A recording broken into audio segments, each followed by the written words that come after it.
over. Okay. Alderwoman Florida is going to give us some updates. Yes, I only have like one very exciting thing that has come up in the last couple of weeks. Lawrence Group, who did the Southside National Bank building project, would like to enter into phase 2 of their redevelopment.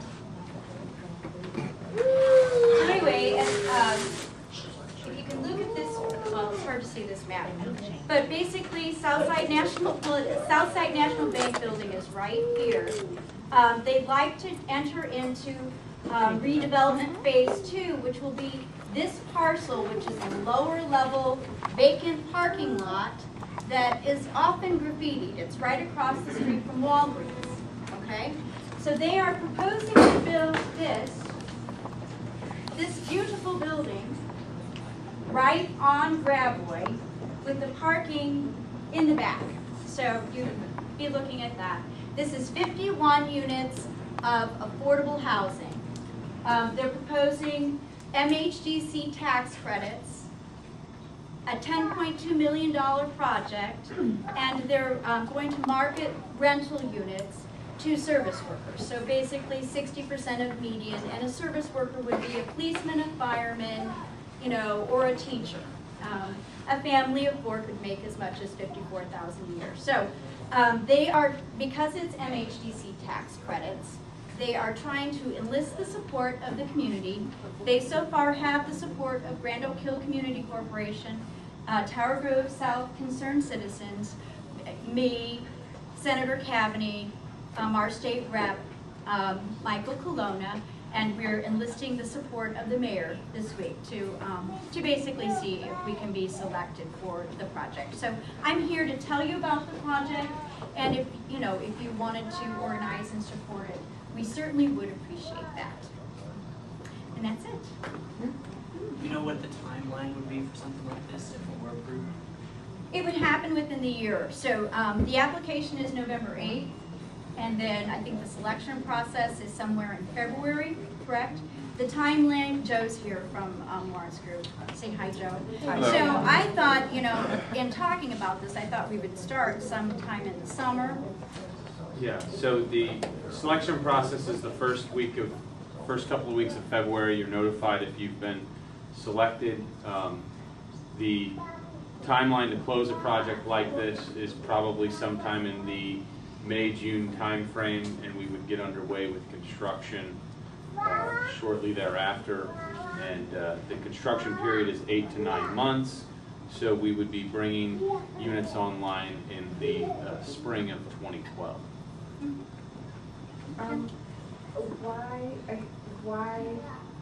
Who is that owns the buildings across the street? They do. They do. So why new construction versus rehabbing existing buildings? Banks aren't lending. I mean, just bottom line, banks aren't lending. And so, and this is the case, this is why the Keel took so long, that Checketts was not able to get a bank loan. We leveraged that asset, which is a city asset, and leveraged bonds, and even getting those bonds to market was tricky. So I think the best signal is if we can get this off the ground, it keeps this project in play, and they're hoping in this year, you heard that big announcement from Commerce, that they are lending $700 million to small businesses to expand, a business, invest in equipment, and to add people. So I think that that's a good sign that banks are now thinking, well, perhaps we need to start lending again because it's jobs for the community, and it's investment in property, and it is what it is. So those properties are mothballed. We keep this in play. This is completed in a year's time and come back to the other building, probably the Schweigengel. And my guess is the mill was going to be the last one to be rehabbed because it's the most expensive and they want to do a historic renovation.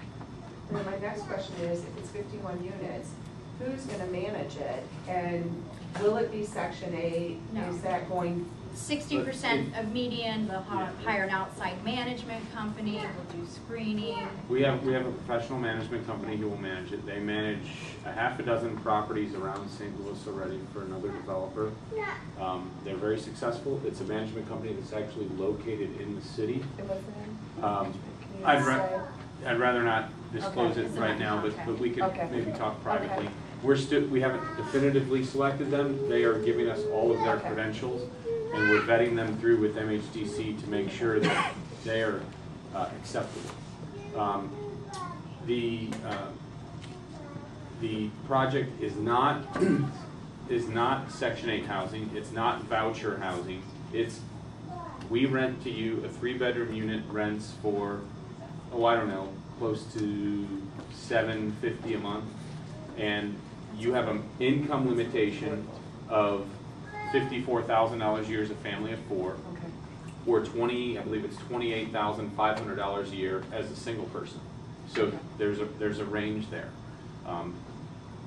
We receive no vouchers from anyone. You pay a rent check every month. If your rent's 5 days late, we assess you a late payment. 30 days, you're out of there. This is not Section 8 housing. And there's or nothing wrong voucher with Section restrictions. 8 housing, I don't mean to imply that at all, I Well. just have a little bit of a nuisance history background, and so I get nervous when I see multi-units coming into my neighborhood, so that's just me and my Well, lives. we've invested $10 million, $10+ million in Southside Tower.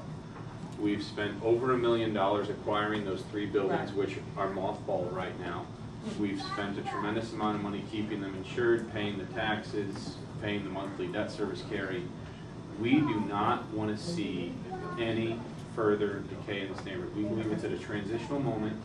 If we can keep the ball rolling, take smaller bites of the apple, get all of that ground and all of those buildings redeveloped, we'll secure that corner. Okay. It's very difficult right now, to say the least, and so we've got to take smaller bites of the apple. And the residents of Southside Tower support this project, and they've invested, a lot of money in their own condos, and so they have a lot at stake. I think that there's a marketing study that supports creating quality, affordable rental. And so this would meet all that criteria, and I think it would stay low mod, 60% to median for 15 years, Yeah. and then can transition. But we're building the building with an eye that the neighborhood is on the upswing. We're not building 8-foot ceilings, and we're not affixing it in vinyl siding and all of those things. We're fixing it with a lot of brick where there's not brick. We're using fiber cement products. The ceilings in the units are all going to be 9 feet and higher, because obviously if you want to build something that's going to have a useful life of 60 years, you need to have marketable spaces. So we're taking a long-term view here. And so there's no commercial involved in this at all, so the first floor is like this. Yes, Jeff? I have a question not related to this. There's a ballot, on the ballot for Tuesday, there's something about increasing fees or something, and it doesn't really explain what it's all about, but it has to do with some city fees. Oh, What's that all about? no, there's a real estate transfer, No, you're no, no, right. not that one. That's 3. This is specifically for the And I city. I didn't bring my ballot with me, but for many years, we've kept our maximum fine at $500. Fine for? For a housing court fee, a municipal fee, are the most that you can see. There's Ron. Yeah. And we've tried this many times, but everyone gets very frustrated. Let's say you have a vacant property and you want us to throw the book at the person, and so the fines are a maximum of $500. And so in this case, you, the voters, would decide to raise the maximum fine from $500 to $1,000. Oftentimes, it's cheaper to pay the fines than to actually comply. You know how frustrating compliance is. If we could just create a way, a pathway to compliance, it'd be so much easier. Right now. Please increase those fines. So, but you're gonna make that decision on Well, Tuesday. why is the ballot language so poor on that? I mean, you can't make heads or tails of that. I wish I had I control. mean, I heard a over story that. on KWMU which finally explained it, and I was like, oh, thanks. You know, I couldn't figure it out. The ballot language is just so innocuous. We have a lot on the ballot. Well, if I can say something, I mean, the last time around, a lot of people were really confused. They thought, I'm Sergeant Ron Hasty, I run the trash task force. The last time, there was a real confusion on, they thought it was like for parking fines and stuff. This is like the Alderwoman said, that right now we're running into a problem that it's actually cheaper to go to court on some cases and pay $500 for a illegal dumping than it is to go out to Weber and pay the tipping fees, which may be $1,000. So what we've found over the last, 15, 17 years down at the Trash Task Force and the other city nuisance corporations and housing that we're running into is that, you know what, to get these people to comply and do what they're supposed to do in our neighborhoods, we have to really take a chunk out of their pocket and say, look, it's cheaper to do it the right way, all right, and get the permits, get the, the commercial containers, and go to the city dump if you're a resident, than going in and giving the judge $1,000. So, and that's why we're really strongly urging people to say yes on this. We need to raise these fines. It's not for illegal dumping, or not for illegally parking your vehicle. It's not for parking tags or anything like that. It's to go after these nuisance properties so we can, put But our I teeth in. mean, my point is that there's nothing in the ballot language that suggests that. Yeah, and you know what? People are gonna We're say, really oh, no. struggling to make it where everybody could understand it, and I don't have any say-so over how they write it, or neither does Which anyone. Which prop is it? What letter? Which prop is B, it? C, D, It's towards the end. It's I like the think it's second to F. last. It's F. F. I think it's No. F, but I'm not sure. Most of I didn't bring anything, I and I didn't bring sorry. my card, Rob. I was just going to say on Prop B, isn't that's the puppy mill one? Yes, that's the restriction on the puppy We were mills. down in the country this weekend, and I was shocked to how many vote no on Prop B. I actually started to go by and pull them up, but I didn't have. Well, I didn't know. It's because that's how people make their living. It's that in rural- ignorance is in rural Missouri. I didn't. But I know, and I was just shocked. I mean, I didn't, of course, pull them up, but You should've. obviously that's not a good thing, right? I didn't know that. So. I have to remind everyone, they've expanded the castle law, okay? So that's how naive I am about that stuff. But anyway, I was just shocked.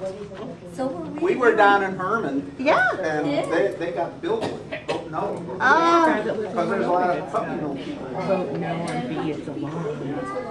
oh, please! They're afraid it's going to affect agriculture. It's not. The only other thing I can say about Prop F is that the chances of one of us having to pay that $1,000 fine is like nil. Right. Because basically you have 8,000 chances to fix the situation. I mean, Right. they bend over backwards to give you a chance to comply.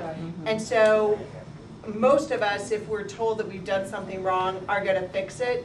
This $1,000 fine, we're never gonna be assessed. It's those chronic people who take like a yeah, I hear you, but I'm gonna do it my way, go away. It's not gonna impact us. Last At all. last week I was in court, they were dragging a case on for 2 years. And this lady would get a new attorney every time she had to come in. Finally, the judge says, no, you're going to jail. So that's the people, she's had the same property, matter of fact, 3500 block of Utah. She's had the same property, and every time she goes in before the judge, she has a new attorney and expects to start all over again. I have a guy next door to me that owns a 4-family. He doesn't live there, but it's been under notice for a couple of months. I would love for him to pay more than the $500, the fine that he has to pay on 7 violations. So are we voting yes or no on F? Kim? That I don't know. I think it's a yes vote. You don't know? I think it's a yes That's vote. for the increase. Yes, okay. That's yes on F. What is Proposition 3 is, no, it's a ban on a real estate transfer tax, which, quite frankly, it's a constitutional amendment to ban real estate transfer taxes, which we don't have in the state anyway. But I guess the not St. Louis, but the realtors basically wanted to make sure that we never have a real estate transfer tax. So when the But if we kill the city earnings tax, that potential tax may come in real handy. They're gonna ban it. I mean, think about it, we're voting on a constitutional ban. Yeah. There's a really good article in the St. Louis Post-Dispatch Sunday Business section. Tim Logan explains the whole real estate tax. Just go online and you can get So that it's if you story. sell. It's if you sell it or transfer it, you transfer the title, and it's kind of tricky because you don't have to record the deed. And we spend a lot of time trying to track down property owners. And so a transfer tax might help, but I don't know. I don't think we've come to any real consensus on what would kind of help us. I mean, the Bauer bills helped